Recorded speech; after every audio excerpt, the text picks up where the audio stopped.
ოპოზიციონერი დეპუტატი დიმიტრი ლორთქიფანიძე ქართული პოლიციის ორმაგ სახეზე საუბრობს, როგორც დიმიტრი ლორთქიფანიძემ პარლამენტის დღევანდელ სხდომაზე განაცხადა, პოლიციის ერთი სახეა მორალური, რომელიც შექმნილია გარე ადამიანებისთვის და რომლისთვისაც იწერება ჰიმნები. რაც შეეხება პოლიციის მეორე სახეს, დიმიტრი ლორთქიფანიძემ ხელისუფლებას დეპუტატ გიორგი ახვლედიანის მიერ დარიგებული ზურაბ ვაზაგაშვილის საქმესთან დაკავშირებული ახალი გარემოებები შეახსენა, რაც გამოძიების განახლების საფუძველი უნდა განხვდარიყო, თუმცა უშედეგოდ. მოსამართლეები უპირობოდ ასრულებენ პროკურატურის სურვილებს და არანაირად არ იზიარებენ დაცვის მხარის არგუმენტებს, რაც უნდა მყარი იყოს ეს არგუმენტები. კატასტროფული მდგომარეობა არის გამამართლებელი განაჩენების თვალსაზრისით სისხლის სამართლის საქმეებში. უკვე რამდენიმე წელია 0.1% არ ცდება მაჩვენებელი გამართლებელი განაჩენებისა და პარალელურად იზრდება საპროცესო გარიგებების რიცხვი. ადამიანები თანახმა არიან, რომ აღიარონ დანაშაული, მაშინაც კი როდესაც ეს მათ არ ჩაუდენიათ, რადგანაც იციან, რომ ნულოვანი შანსი აქვს, რომ თავისი სამართალი დაითვალა სასამართლოში. არსებობს მორალური სახე გარე მოხმარებისთვის, როდესაც დემოკრატიული ინსტიტუტების ანტურაჟის სახით ჩვენ აგერ ჰიმნებს ვწერთ, ბავშვებს ვამღერებთ, რომ ოცნება ლამაზი, ხალასი, კეთილი, რომ ორბის თვალად ამ გლის მუხლა პოლიციელები იცავენ ჩვენს ღირსებას, იცავენ ჩვენს უსაფრთხოებას. თითოეულ დეპუტატს დაგირიგდათ ზურაბ ვაზაგაშვილის ჩაცხერებულის ფაქტთან დაკავშირებული ახლად აღმოჩენილი გარემოების ამსახველი ფოტოილუსტრაცია, რომელიც საფუძვლად უნდა დადებოდა ახალ სამართალ წარმოებას გამოძიების ფალსიფიკაციის საკითხთან დაკავშირებით. მაშინ ყველა გაჩვენდით, ჩემო ძვირფასო კოლეგებო, უმრავლესობიდან. ზანდუკელის ქუჩაზე ღმერთის წყალობით მგელს ჩამოეგლიჯა ცხრის ნიღაბი და თვითონ გენერალურ ინსპექციასაც კი აღარ დარჩა არაფერი სათქმელი. თუმცა მისი მოქმედება იმდენად არაადეკვატური იყო, რომ გამოიხატა მხოლოდ და მხოლოდ თანამდებობრივი, ასე ვთქვათ, ეთიკური რაღაც ნორმების დარღვევიდან გამომდინარე სამსახურეობრივი თანამდებობის დაქვეითებით და სამსახურიდან დათხოვნით. მაშინ, როდესაც როგორც მინიმუმ უნდა აღძრულიყო სისხლის სამართლის საქმე ამ პოლიციელების მიმართ, რომ მათ განზრახ უკანონოდ დააკავეს ფეხით მოსიარულე ორი მშვიდობიანი მოქალაქე. პროკურატურა სასამართლოში არ მიაქვს ისეთი საქმეები, სადაც მტკიცებულებები, მყარი მტკიცებულებები არ გააჩნია. ეს რას ნიშნავს? ნიშნავს იმას, რომ პროკურატურას აქვს პასუხისმგებლობა.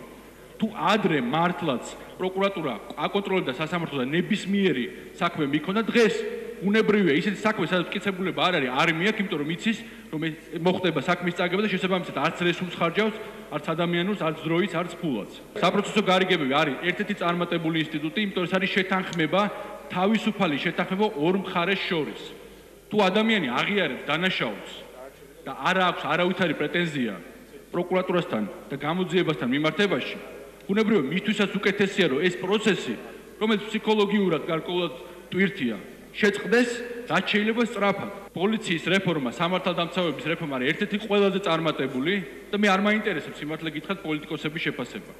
მე მაინტერესებს თითოეული ადამიანის შეფასება და ვიცი თითოეული ადამიანის პოზიცია. რამხელადობა პოლიციის მიმართ, რამხელადობა პროკურატურის მიმართ, სასამართლოს მიმართ. ქრისტიან-დემოკრატი ლევან ვეფხვაძე ხელისუფლების გადაწყვეტილებას ვაუჩერების დარიგებასთან დაკავშირებით მათი ვირტუალური სამყაროს მსხვერპლის დადასტურებად აფასებს.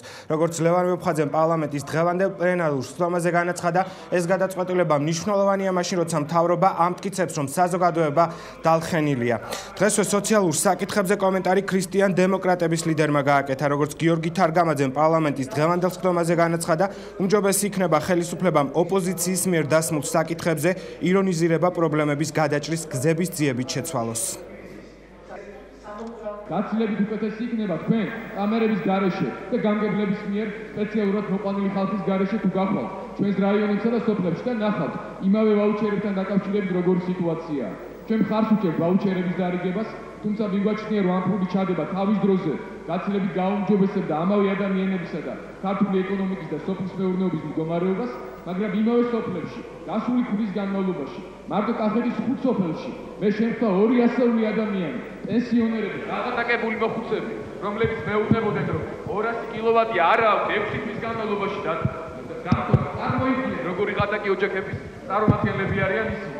მართლაც არის ეს პრობლემები, ბატონ გიორგი, მართლაც იყო იქ დაშვებული შეცდომები და ამ შეცდომების გამოსასწორებლად მთავრობა მუშაობს და დღესაც ჩვენ ველოდებით პრემიერ-მინისტრისგან კონკრეტულ წინადადებებს, როგორ იქნება გათვალისწინებული კოლექტიურ ვაუჩერებთან დაკავშირებული საკითხები და იმ მომხმარებელთა საკითხები, რომელსაც აქვს ეს 200 კილოვატის პრობლემა. მე აბსოლუტურად ადეკვატურად მესმის, რატომ შეზღუდა მთავრობამ ეს საკითხი, რომ თუ მაგალითად ადამიანს აქვს თბილისში საცხოვრებელი სახლი, მაგრამ სოფელშიც აქვს, იქ არ მისდოდა ეს ვაუჩერი, მაგრამ ამ ასე ვთქვათ, ფილტრში მოყვა ძალიან ბევრი პატიოსანი გადამხდები.